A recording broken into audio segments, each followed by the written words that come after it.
Okay, this is a continuation of the Killer Apps of Surveying series. And basically this is sort of explaining how land gets cut up. Well, first off, who starts off owning it? You've got to have, like someone, something, some entity owning the land. What happened when we got to, or the English settlers, or even the Spanish, got to the New World? Well, the Spanish had a very simple solution.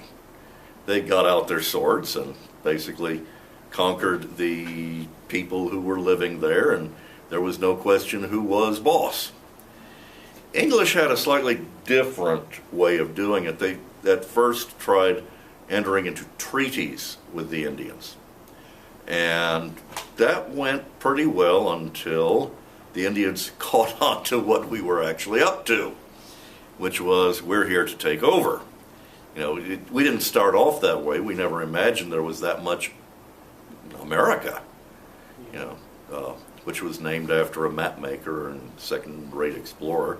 Should have been Columbia, but the map maker said, oh, okay, Amerigo Vespucci, we'll call the place America. But anyway, there was no confederation of Native Americans who had ultimate control over the whole place. So what and I'm going to concentrate on the English settlers because that's where most of our land law comes from. English settlers decided early on that the only way you could get what's called clear title, to get title, and that's a very important concept, is title.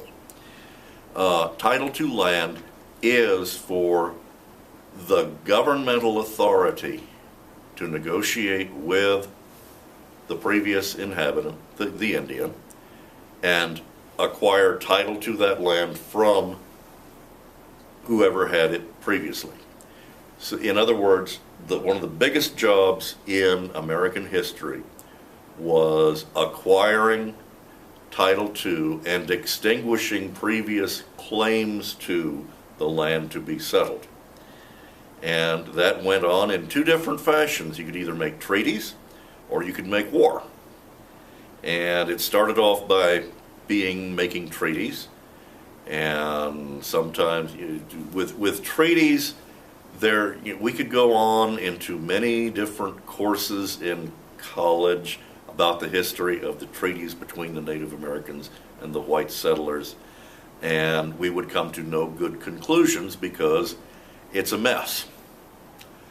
But in any event, the only way to acquire title, valid title, it was decided, was for the governing body, and I don't care if it's the Massachusetts Bay Colony way back in like 1620, they negotiated with the inhabitants. They kind of arrived on the shores and looked destitute. That helped their cause. And so they negotiated with the Indians for purchase of land. And that worked to a certain degree as long as you were negotiating with the only Indian tribe who actually had a claim to that land. And we found out a lot of times we negotiated with the wrong people because another tribe would come in at a different time of year and say, aha, what are you doing in our land? So basically, what I want to do, this is one of those basic ideas, the difference between title and possession. Because you can possess land without having title to it, and you can have title to land without necessarily having possession. If you have title to it, now you can allow someone else to use the land, rent, lease, license, etc. But in the way that most Native Americans operated, you had possession of land. Whoever had the land at that time, and different tribes would go to war over different lands. For instance, the Comanche started off in really up near Oregon. And they were dispossessed of their lands, and apparently they walked across the Rockies, and then down the Rockies and came into the southern plains, and encountered these very large-looking, dog-like creatures, and they thought, oh my goodness, what are these? And then they saw a Spaniard riding one and said, that's what they're for. So they were the first ones to acquire the horse. And when they got down here, they became invincible. The Comanches had the largest territory of any of the Plains tribes. We talk about the Kiowa and the Cheyenne. Comanches had twice as much territory under their direct control. But they had possession of it. The idea of a title to land never occurred to them. Title to land is something that can be acquired, usually ultimately by force. And so the English settlers on the East Coast made treaties with Indians, acquired land, and after a certain point, they stopped making treaties and started making war. And so title was acquired either by treaty or by conquest. And no larger conquest, I don't think, ever occurred than dispossessing the Cherokee in the Carolinas, Virginia, Alabama, and Mississippi. And the long trail of tears. Would you please walk over to what is now Oklahoma? I'm sure you'll have a much better life there. Not a pretty part of our history, because the Cherokees had title to their land. Really? They had, okay, if you are a sovereign and you make a treaty with another sovereign for X amount of land, then your claim to the land you're occupying is sovereign. So we could find those titles. No, because they were extinguished. Somewhere in history. No, they were. Remember how I said that one of the big jobs in the in the surveying of and acquisition to title to North America was the extinguishing of prior claims. That was a prior claim. And basically every time the Cherokees took their case through our legal system, they lost. Amazingly, coincidentally, how it worked. But basically, the idea of the previous inhabitants went from being, 1620, who had the upper hand? Probably the Indians. Because there were a whole lot more of them. Yeah. And quite frankly, they were better armed. Have you ever seen a blunderbuss? It's one of those rifles with or not even a rifle, it's got a funnel at the end. Yeah. Like you see in the cartoons. Actually, the funnel at the end is like a choke tube on a shotgun. It actually increases accuracy. You would never think so, but it does. But they're harder than hell to load, and they take forever, and whereas an Indian is just doing this. So, yeah, the settlers were in serious danger originally of being wiped off the face and, sent back to England, because the Indians had superior numbers, firepower, etc. However, one of the, whatever else you say about the original settlers, they were very good at organizing things. So they organized themselves, and then they started settling, and then more settlers would come over. More land would be negotiated for, and it would be either purchased from the Indians or traded, trade some value, whatever. But basically, instead of a large area like this, we'll call that North America, indistinct, with possession by, multiple groups of North American natives. You have people coming in. Okay, settlement. Need more. Buy it from the Indians. Treaty, whatever. More and more. And so gradually, and the colonial settlements, both Spanish and English, tended to be done in a very orderly fashion. You would have defined pieces of land, usually defined by metes and bounds. Okay, what are metes and bounds, by the way? Directions and distances Right. and bearings. And this was a holdover from the medieval period. One of the, if you are in a church in England once a year, they get the parish priest, and then all of the local church officials, and the altar boys and all that, and they beat the bounds of the parish, where they literally walk from one monument to the next, to the next, to the next. It might not be a very large circle. Certainly not like what we've got in this country. You know, if you were to beat the bounds of the San Angelo Diocese, you had better pack a lunch, because the San Angelo Diocese is, you know, hundreds and hundreds of square miles. In England, it might be 10 square miles. You've got lots of churches. But anyway, you would beat the bounds, you would walk the bounds from stone to tree to whatever marked it. And then once the boundary was marked, it could then be subdivided in an orderly fashion. And usually it was in, say, regular lots, if they were building a town. And the lots might be, 20 acres, they might be whatever was required.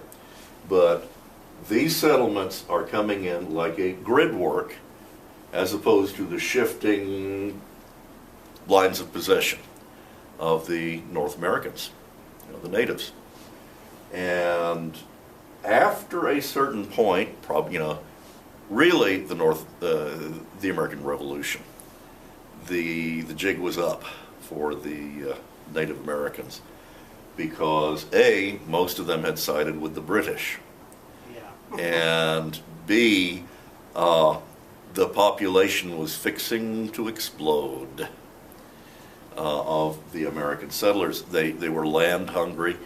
See, the idea of a man being able to own land, acquire it without having been born to it, was almost alien to Yeah. an English mind, because you basically stayed the same status as whatever your family was, unless you exhibited extreme ambition and ability. So this idea of this blank American continent, just susceptible, waiting for, desirous of settlement. And to top things off, what do you think happened when the European settlers first made contact with the North Americans? The Europeans or Yeah. the Indians? The Europeans made contact with the Indians. What was the very first thing that happened? Shocking and all. Well, basically, after the ship, they didn't even necessarily have to have that much contact. Suppose they just stopped to pick up fresh water and hunt for game for, food. And they made contact with the Indians, went and shook hands. Well, about 10 days later, the Indians started coughing. And then they started keeling over, then they started dying. That's exactly what happened on the east coast of the United States. When the Pilgrims showed up in like 1620, okay, it's 100 years from 1520, which is when the first voyages of exploration. Yeah. Okay, Pilgrims came upon a land virtually uninhabited.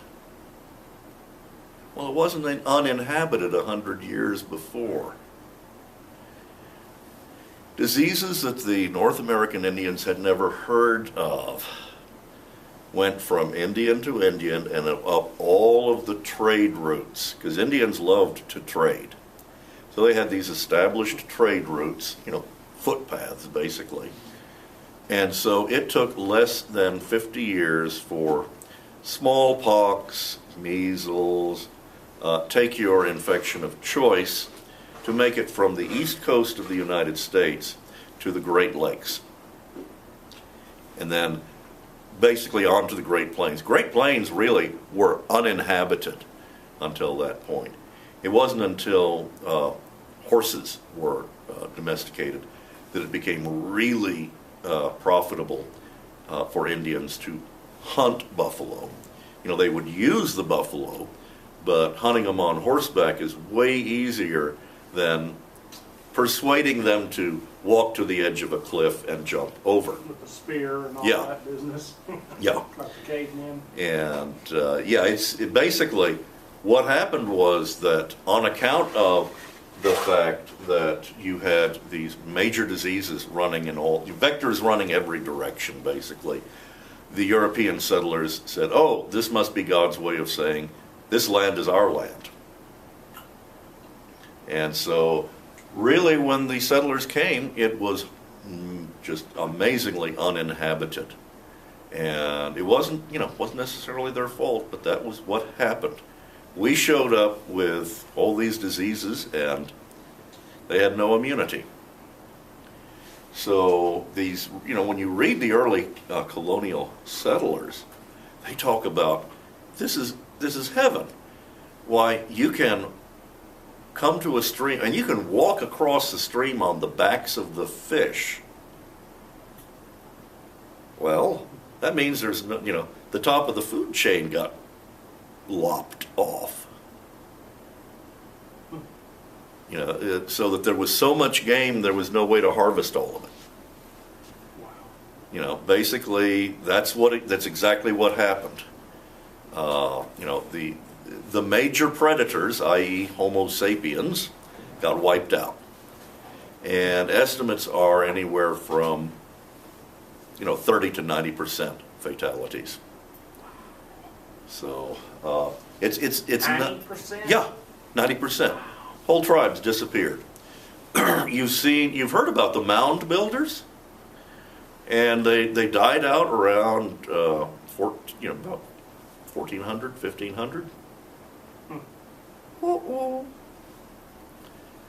Yeah, mound builders were basically living. They had colonized the entire Mississippi River Valley. So you had mounds as far north as like where Minneapolis is. And then you definitely had them where St. Louis is. St. Louis being the confluence of the Missouri River and the Mississippi.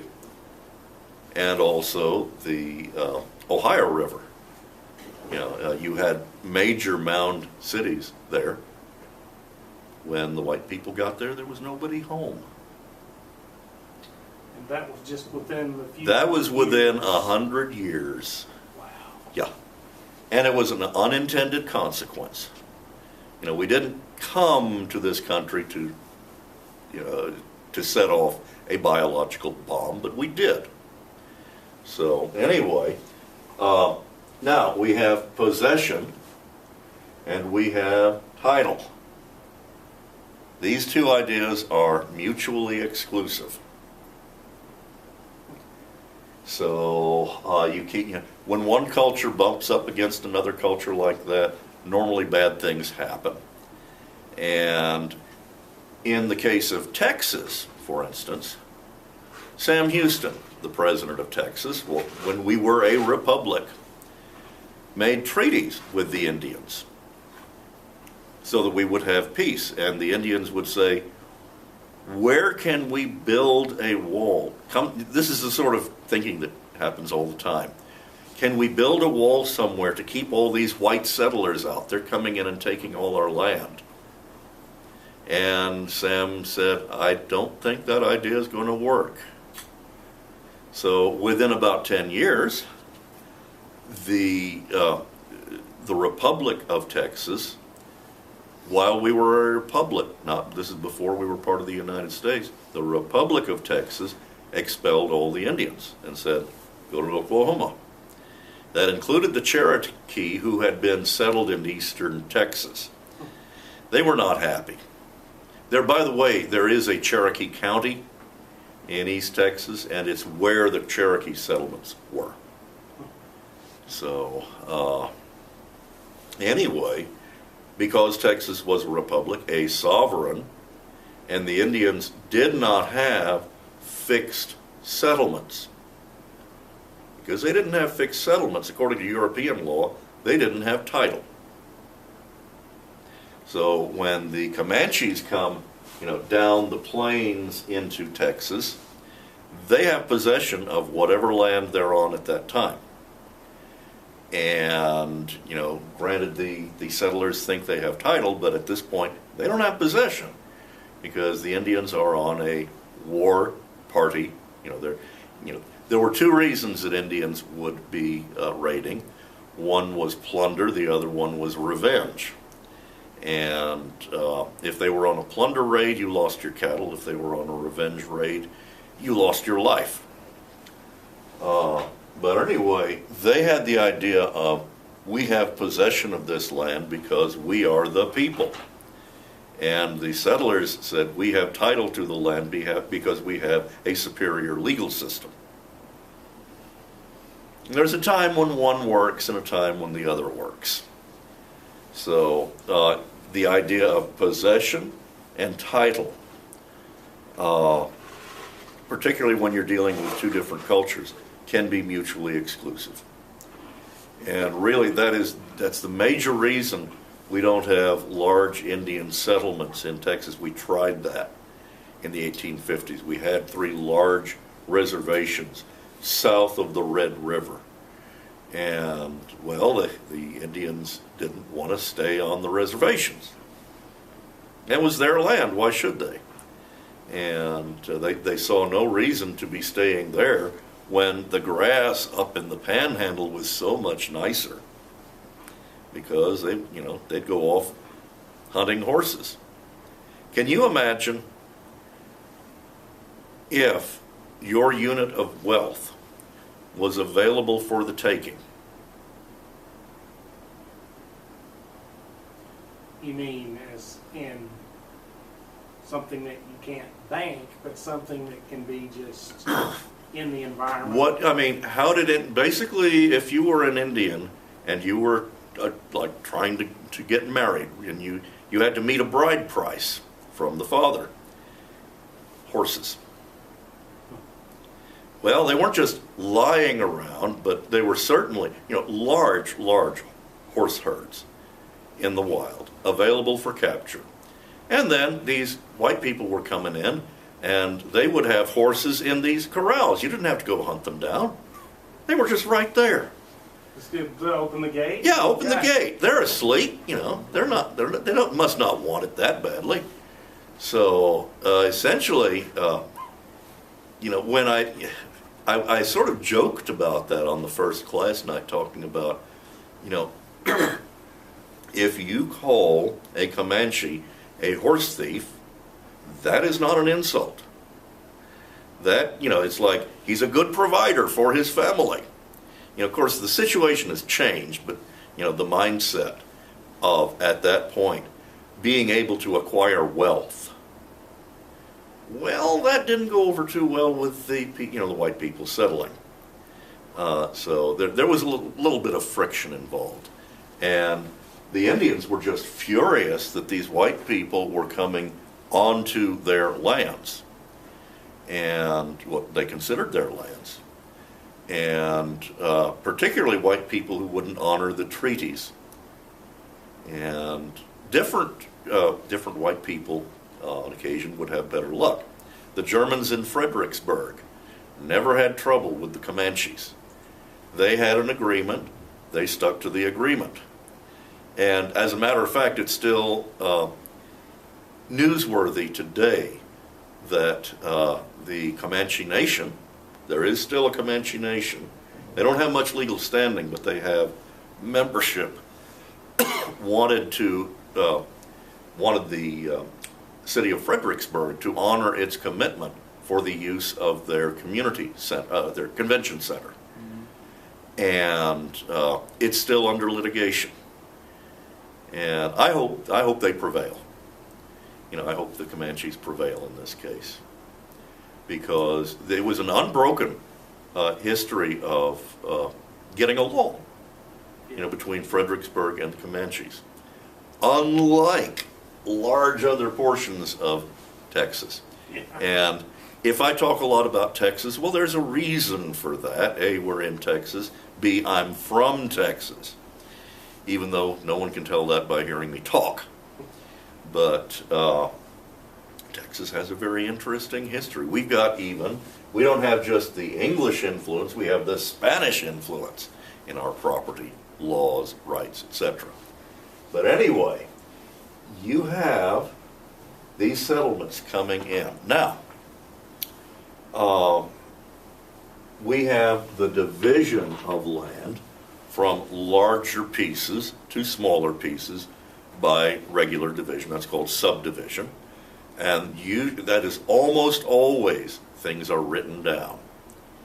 And in England, way back in like 1660, 1668, something like that, after they had they didn't throw out a king, they threw out a dictator, Oliver Cromwell. And they were so happy to have a king back, even if he was one of the most useless people. It was Charles III. He tried, but he just wasn't up for the job. But anyway, one of the important things that Parliament enacted in that year was the Statute of Frauds. Well, you see a lot of frauds in legislatures. This was actually, the whole title was A Statute for the Prevention of Frauds. But first time in English history, it declared that if you are going to have a transaction involving real property. What's real property? Land that you can touch. Okay, partly correct. Okay, the distinctions. Now, lawyers love distinctions. Real property, personal property. What's real property in relation to personal property? Land. Real property is land, basically land immovable and fixed. A car. Unless you're living in California on the other side of the San Andreas Fault, that's another story. Land in England is basically immovable, fixed. Personal property, things that can be moved. Money is personal property. Stocks and bonds are personal property. Your house is real property. It's not going anywhere. Well, unless it's got wheels. Amazingly enough, this is a distinction that is made in the county tax office every year. If your house has wheels, it's not real property and doesn't get taxed. With Buy my a house mom. and put some wheels on it. Like all Wow. homes. Yeah. I just got a call from Barbados. Wow. I have no idea who lives in Barbados. Do they want your checking account number? I hope not.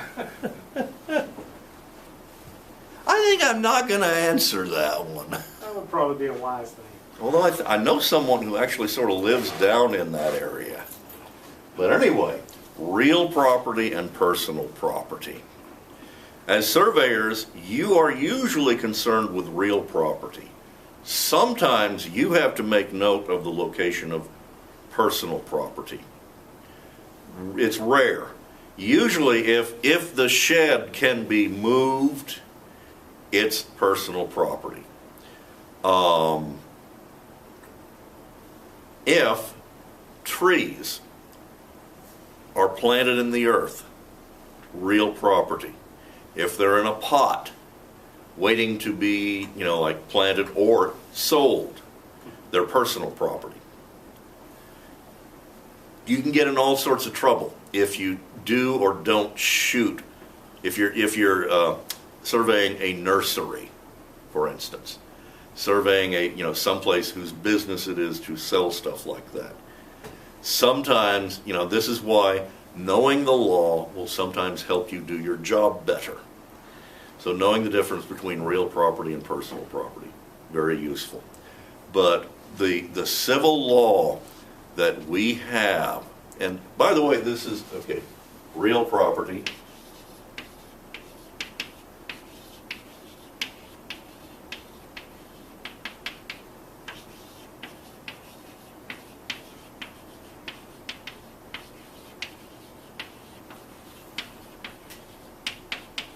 Okay.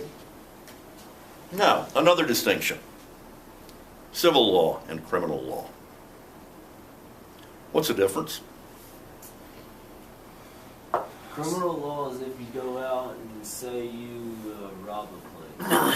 Okay, but you're taking personal property, right? You're not stealing the land, right? You're stealing the stuff. Okay, so that's a criminal act. Either just the theft of it or pointing a gun at someone and saying, I think that's mine. Yeah. So basically that's criminal. Okay, so is assault against a person. Civil law is if you. Well, hang on. We're gonna work into that distinction. Criminal law is usually it deals with injury, theft, murder, things like that. And then that's criminal law. Civil law is taking stuff, with a fountain pen, which can be done. It's a criminal act to punch someone in the face. It is a civil act, actionable, if you insult him with words, if you insult his reputation. If you do both, then you're liable to both forms. But basically, civil law has the element of everything is dependent on the action of the state. Is the state willing to step in? Is the state willing to preserve your rights? Criminal law situations sometimes allow the individual to defend his or herself. Not very often. I mean, you can defend yourself pulling out a weapon. You only have clearly defined situations where you can, like in the settlement of a property line, pulling out a weapon to settle it is not an acceptable solution. Unless you're the state. Okay, you're sniffing the right path. Why can't an individual pull out a weapon to settle a property dispute? Because he can go to jail and he's one person. Well, the basic idea is that to preserve the peace and the liberty of all citizens, the state reserves unto itself the sole right to use force, with very clearly defined exceptions. Theft at night, physical threat, immediate physical threat. And then you do have the right to use force. In almost every other situation, the state has the exclusive right to use force. Civil jurisdiction. Only the state can throw someone in jail. You don't have the right to, because someone did something awful to you, lock them in your basement, tempting as it might be. The state has the ultimate right to use force to preserve the peace. This keeps neighbors from shooting each other. This is why the venue for all title disputes is court. This is why courts decide. If surveyors get called in, we're very good at the legal research, we're very good at the physical measurement, but the ultimate determiner of where property lines are is going to be in a court, because only that court can enforce that. The state has the right to enforce it. If you have title to a piece of land and someone is occupying it against your will, you do not have the right to go to that person with the shotgun and say, get off my land. Now you can say, get off my land. And in fact, you are obligated to say, get off my land. If they don't, then you must call the sheriff. And he will talk to those nice people occupying your land. And odds are he already knows who you are, if you're a property owner, because it's a very easy thing to look up who owns that land, and can then persuade them. If they refuse, you have to go through legal channels, and that's just going to a court, justice of the peace, district court, whatever. Because that's not actually a dispute about title. That's saying, I have title, get off my land. You must go through legal channels to have that person ejected. How does that relate to possession as practiced by the native inhabitants? They had a much simpler system. They killed you if they didn't think you ought to be occupying that land. So, like I said, we had two systems in collision. And the idea of, basically it's a very complicated system that we have to distinguish between real property and personal property, to distinguish between criminal law and civil law. And yet this is the way the system works. And basically, the laws that we work with and under are an accumulation of the wisdom that this culture has had in solving problems. The system has its drawbacks, and the system does not always dispense Justice? Clean justice. It doesn't dispense impartial justice. But within its society, it works fairly well. Go back in time. It's 1910. You're black. It's Texas.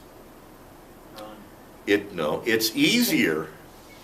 It is easier for a person to take your life than it is for him to take your property. Because the system is so based on protecting personal property, real property. I'm not saying that the way things were done in 1910 was just. What I'm saying is that the legal system is overwhelmingly based on civil law. And the shortcomings of the criminal justice system as far as dealing with white-black issues were the subject of most of the 20th century in our country. And it took some very brave individuals doing some pretty amazing things to get us as far as we've gotten today. Guess what, gang? We've still got ways to go. But anyway, the things we as surveyors have to keep in mind are we deal with real property. We are not necessarily concerned with personal property. The crop that is being grown on that land, real or personal? It'd be real because it's in the ground, wouldn't it? Guess what? It's gray area. It all depends on what's being done. And it'd be like the same with the tree. Well, yeah, it depends on what what the situation is, what the crime is. Did you chop the tree down, or did you just trim the part that was growing, shading your garden that you didn't want shaded?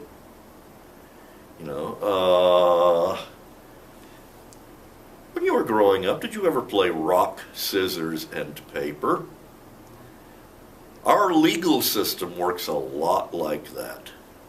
So that there's, in any given situation, there might be 3 variables.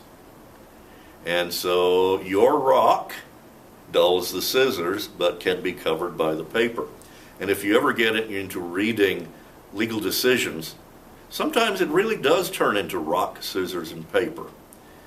But it's a complicated system. You will get law school courses on real property as opposed to personal property. And when I was talking about the statute of frauds, and that statute of frauds, not statute of frogs, statute of frauds, anytime you have a piece of real property, anytime you have a contract in excess of $1,000, it must be in writing. When you have a conveyance of real property, it must be in writing. Well, okay, you set that out in front of a bunch of lawyers, and what's the first thing they do? Look to see the sign. No, they like to see if there's any way around it. So you start digging up old examples, and in Roman law, long time ago, they invented the concept of unwritten title, which, if you're in a society where not everybody reads, happens. So you can have title, basically you can have title by common reputation, and we get into the idea of adverse possession, and that's in the legal course. But basically, everything that we deal with as surveyors, the laws, they're determining what it is we're supposed to do. When we go out to gather evidence, we are supposed to be gathering evidence that will, in the case of a conflict, stand up in court for our client against whoever is, say, occupying his land unjustly. So it's this legal system. By the way, this ended up covering everything. So, except for a few small reservations here and there. And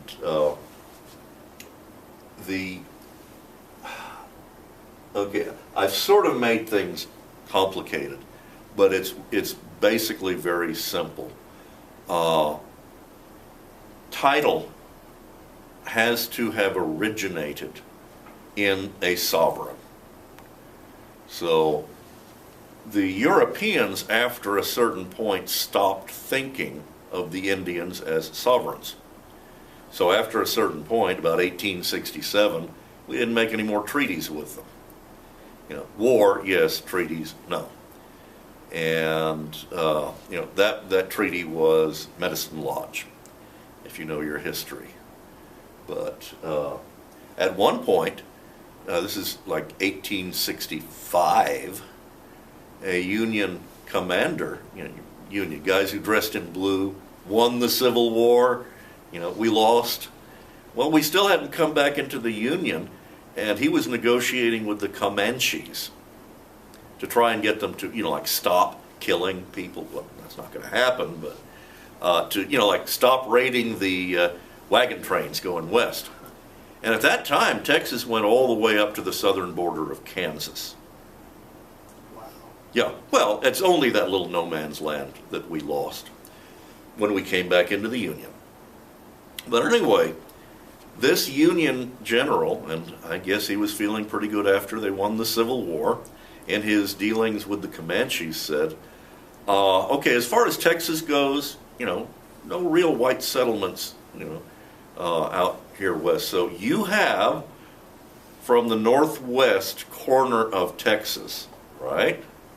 That's southern border of Kansas, down that west line of Texas, all the way to New Mexico. Then let's go north and to the east to a place just about Mineral Wells. Okay. Then go up north past the Red River, and then go back up to the northwest corner of the state, bordering Kansas. He said that could belong to the Comanches and signed a treaty with the Comanches. This is stuff you don't get to read in the history books. And so it only took about 6 months for the U.S. to go back on that treaty. But that was one of the reasons that in 1874 they went on the warpath. And many interesting books on that subject. But Texas at that point was in a gray area. Well, they had seceded from the Union. The Union never honored that secession, but we weren't yet back in the Union. So the guy, the general dressed in blue was the one negotiating with the Comanches, and he gave away almost half the state. At least a good third of it to the Comanche. Was anybody occupying that land at that point? Other than? Yeah. He wasn't giving them anything they didn't already have possession of. And so the next, it only took a couple of years later for us to go back and say, can we renegotiate that? They weren't thrilled. But anyway, all title comes from a sovereign. And then from that point, it has to come either directly, the parcel is intact, or it's subdivided, and in which case the line goes unbroken. Title can get broken because the state can seize it. You don't pay your taxes, it'll do it. At which point that title is, for all intents and purposes, baptized, and it comes up brand new, spanking clean, as if it was being given by the state fresh. But it has to come from title has to come originally from a sovereign. And that sovereign can be United States. It can be state of Texas. It can be the country of Mexico, older pieces of land in Texas. It can be Spain, down near San Antonio and in San Augustine in Texas. The title for that land goes all the way back to Spain. And yeah, you want to do your research on that. But I actually knew, I got to talk to someone he's a surveyor. This was at the Surveyors Convention. And he surveys land in Jerusalem. How far back do you have to go to get title in Jerusalem? Before Christ? No, all you have to do is go back to the Ottoman Empire, because that was the last sovereign. But yeah, it was like, oh my goodness, how far back do those things go? And if you have a country conquering and occupying another country, usually that country wipes out all of the old land claims. The United States was different in that respect, because when we settled west, we honored the prior land claims to private ownership, not to the other country that we conquered. So if they had lots and lots of extra land, i.e. Mexico, after the Mexican War, 1848, then the private individuals who owned land kept their land, kept their title. When the Mormons, remember the Mormons? Remember Salt Lake? When they made their westward trek, they were going to land not in the United States. It was at that point owned by Mexico. All of the great Southwest was Mexican. prior to the Mexican War. After the Mexican War, we had commissions, and their job was to determine is there title to the land, who has the title, and Mexican and Spanish administrations were very good about issuing and honoring title. So you had to learn Spanish to actually get access to the archives. I mean, similar to going down to the county courthouse, but the records were there. In fact, the records in Texas, going back prior to the Texas Revolution, we had to negotiate with Mexico to get access to those records and make copies, which allowed us to honor the claims of people like Stephen F. Austin, Jim Bowie, the Robertson colonies, etc. So there's a lot of good history if you like to read history. Didn't they, didn't the Mexican government offer so much land to like German immigrants to come settle to? Actually, that didn't much happen until the Texas Republic. There was a little tiny bit of German settlement, but it wasn't until the Republic and statehood that you had the settlements around Fredericksburg. Got to remember, Europe was kind of a rough place in the 1840s, and that made people want to leave, and particularly come to a place where they could settle and get land cheaply that was worth farming. Of course, some of the sales brochures, when they talk about land in Texas, either they were lying through their teeth or the climate in Texas used to be just fabulous. Oh, the weather is so mild you hardly need a house. That I'm not making up. That was in one of them. Really? And it's okay, but it did get settlers down here. But anyway, title descends ultimately from a sovereign, and the sovereign acquired it usually in one way or another by force. And because the sovereign had title and issued you title, sovereign is the one who has to enforce the settlement of disputes about title. This is why we don't just settle things with force when it comes to title issues in real estate, because it is not in the best interests of maintaining the public peace. Otherwise, you're going to have Hatfield and McCoy all over again, which we don't want. We want legal solutions, and sometimes the legal system is not fair. Sometimes it gets to the point that you simply cannot afford any more justice, because waging a suit in civil court is expensive, losing is even more expensive, and appealing is ruinous. So generally it's only people with a lot of money and a lot of land who appeal cases, which are the ones you're going to read in later courses, like the legal aspects of surveying. Anyway, I have rambled quite a bit, but basically these are the ideas I want you to get into your head as far as the law you're going to learn in other courses. But just know this is how stuff hangs, in the way our legal system. We are not officers of the court as surveyors. We are hired. In some ways, we are like private investigators, because we go and look for evidence, which we then report on. We present the evidence that we have to our client, to a court, to some sort of deciding body. And if our evidence is better than the evidence on the other side, then client prevails.